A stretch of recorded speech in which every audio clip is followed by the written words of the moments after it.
Oi pessoal, hoje eu quero falar um pouco de alguns problemas comuns na gravidez que muitas mulheres sofrem e que muitas vezes podem ser evitados. A constipação é um problema super recorrente que acontece porque muitas vezes a produção de progesterona é muito maior nessa fase e diminui o movimento natural do intestino, que é a peristalse, e provoca a constipação. O consumo de ferro, a suplementação de ferro, que é recorrente na gravidez, pode causar problemas gastrointestinais. E para que isso não aconteça, procure suplementar com ferro quelado, que é o ferro junto com aminoácido, que vai fazer com que você não tenha problemas gastrointestinais, constipação, diminui pelo menos a probabilidade disso e aumenta a biodisponibilidade e absorção de ferro. É muito melhor do que ferros inorgânicos. Durante a gestação também, muitas mulheres sentem um aumento de sintomas como rinite, sinusite, esofagite, gastrite, enfim, essas ites em geral, né? Mas também dores de cabeça, enxaqueca, que podem ser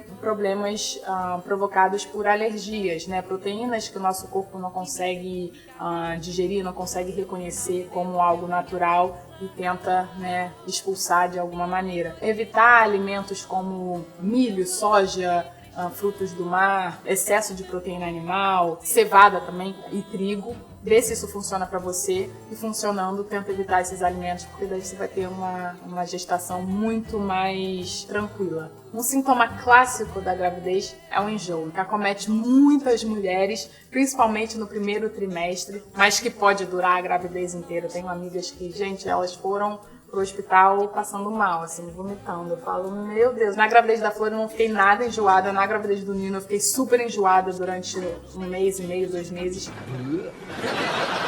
No primeiro trimestre. E foi assim, é uma sensação horrorosa. Sério, é muito ruim. Eu imagino, eu fico pensando nessas mulheres que ficam passando mal durante 9 meses, que elas são heroínas. É muito ruim ficar enjoada. Então os enjoos, eles são realmente comuns e acontecem muitas vezes por causa do desenvolvimento da placenta, que libera esse hormônio, o beta-HCG, que é super importante, mas que pode causar enjoos nas mulheres. O pico da ação desse hormônio varia entre a 10ª e a 12ª semana, que é realmente quando a mulher está se sentindo bem enjoada. E outras coisas que podem causar enjoo também é a hipoglicemia, né, a falta de açúcar no sangue, que normalmente é causada por ficar muito tempo sem comer, que acontece muito quando a mulher está enjoada, né, a mulher está enjoada, não quer comer, causa mais enjoo. Então, nesse caso, às vezes é melhor a mulher achar alguma coisa que ela consegue comer e comer um pouquinho com mais frequência. Outra causa é a falta de vitamina B12, que pode causar enjoo também. Então a mulher precisa entender se essa vitamina está sendo bem suprida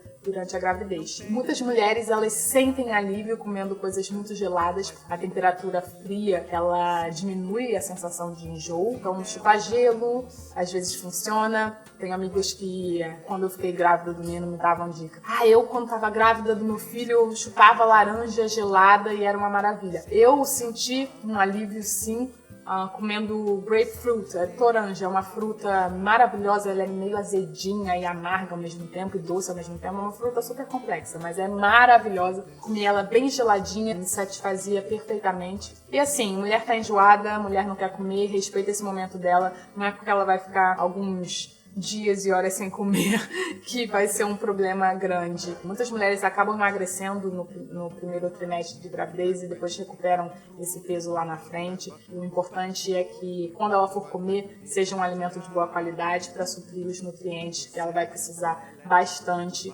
Outro problema que acomete bastante as mulheres, principalmente durante a gestação, é a infecção urinária. Durante a gravidez é muito mais fácil a mulher pegar uma infecção urinária, porque o xixi, ele tem mais glicose, que é um ambiente perfeito para proliferação das bactérias. O fluxo de urina do rim para a bexiga, ele é mais devagar, então também permite maior desenvolvimento de bactérias ali. E a infecção urinária é causada normalmente por uma bactéria chamada Escherichia coli, né, a E. coli, que está presente naturalmente no nosso intestino, mas quando há um desequilíbrio, essa bactéria pode acabar no trato urinário, causando infecção urinária. A causa mais branda da infecção urinária é a cistite, né, que é a infecção na bexiga. Tomando bastante líquido, acaba eliminando a bactéria do trato urinário, mas Uma infecção urinária maltratada ou não tratada pode ser muito perigosa, ela pode ser fatal tanto para a mãe quanto para o bebê. O importante é você fazer exames de urina regularmente, até porque muitas infecções urinárias elas podem ser assintomáticas. Isso deve ser tratado pelo médico. Se você tem uma infecção urinária que é de fácil tratamento, como a cistite, que é a infecção na bexiga,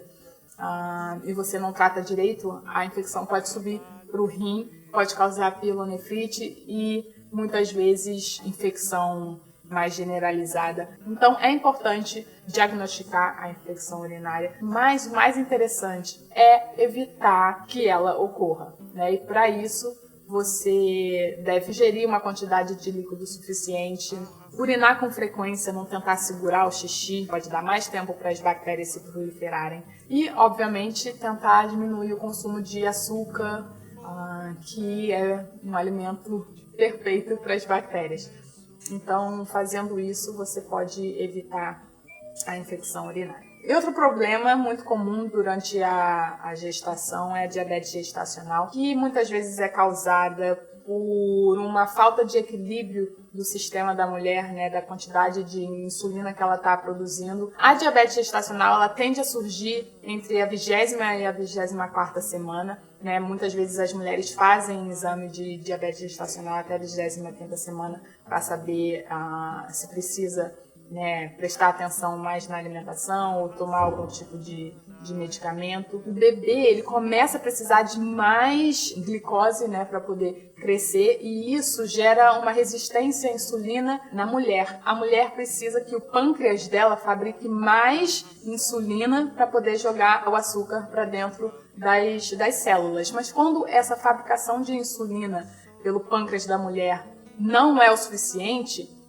aí acontece a diabetes gestacional, ou seja, o açúcar começa a acumular no sangue da mulher. E para que isso seja evitado, uma prática de exercícios físicos durante a gestação é super importante. Os exercícios físicos, eles diminuem a resistência à insulina, ou seja, facilita a entrada do açúcar para dentro das células. E quando eu falo exercícios físicos, não necessariamente você precisa se inscrever na academia amanhã. Tenta se movimentar mais durante o seu dia a dia. Tenta andar mais pela rua. O importante é se movimentar. Mas, obviamente, se você acha um esporte que você gosta, natação é maravilhoso para a mulher, musculação, alguma coisa que te deixe feliz, por favor, faça. Os exercícios são ótimos para prevenir e tratar a diabetes gestacional. Consumir açúcar com moderação, né? Nada de excesso de doces, mesmo um doce feito com melado de cana, um açúcar mascavo, um açúcar de coco, né? Doce é doce. Então deve ser evitado em excesso. Evitar alimentos, né, que aumentam a resistência à insulina, como excesso de carne vermelha, laticínios, né, leites e derivados, obviamente consumido muito regularmente, né, com muita frequência ou em excesso. E obviamente um consumo suficiente de minerais como magnésio, zinco, biotina, ômega 3, que ajudam, né, nesse equilíbrio do açúcar no sangue. A anemia também é outro problema que acontece com bastante frequência durante a gravidez, porque o volume de sangue na mulher aumenta bastante e às vezes o consumo de ferro não é suficiente. Então, uma boa alimentação, uma alimentação equilibrada, uma boa alimentação com alimentos ricos em ferro, como as leguminosas, né, os feijões, lentilhas, os cereais integrais, tofu, os ovos, as proteínas animais também são ótimas fontes de ferro. São alimentos que devem fazer parte de uma dieta, de uma boa dieta, principalmente durante a gestação, para evitar a anemia. Pode suplementar o ferro e tente achar o ferro quelado ao invés de substâncias inorgânicas como sulfato ferroso, porque pode provocar, enfim, desconforto gastrointestinal, né? Constipação, dor de estômago. E por último, eu queria pedir para vocês se inscreverem aqui no canal, que tem muitos vídeos super interessantes para uma vida mais bela e saudável. É isso!